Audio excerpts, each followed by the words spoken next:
হয়, আমি গম পোৱা মতে আমাৰ যোৱা নিশা যিহেতু ৰাস্তাৰ যিটো এক্সিডেণ্ট হয়, আমাৰ উদীয়মান শিল্পী বা নাগাৰা নামৰ পাঠক আমাৰ নিশামণি হালৈ মৃত্যু হয়, অকাল মৃত্যু হয়। তাৰ কাৰণে আমি লজৰাবাসী ৰাইজ মানে বিগত বৰ্ষৰ দৰে আমি এইবাৰ বিহু পাতিবলৈ ওলাইছিলোঁ, কিন্তু আমি নিউজটোত যেতিয়া গম পাওঁ তেখেতৰ অকাল মৃত্যু হয়, তাৰ কাৰণে আমি লজৰাবাসী ৰাইজ শোকস্তব্ধ হৈ বিহুখন বাতিল কৰিবৰ কাৰণে বাধ্য হৈছোঁ।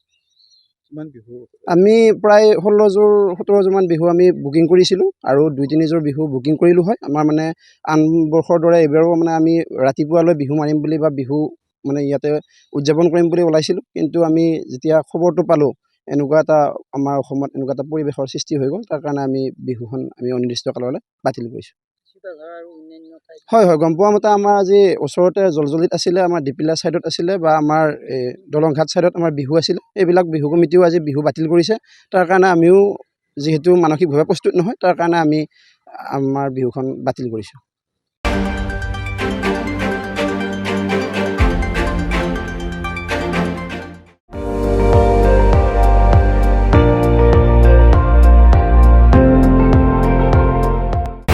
আপুনি চাই আছে ND24, সৰ্বশ্ৰেষ্ঠ নহয় সৰ্বোত্তমৰ দৌৰত।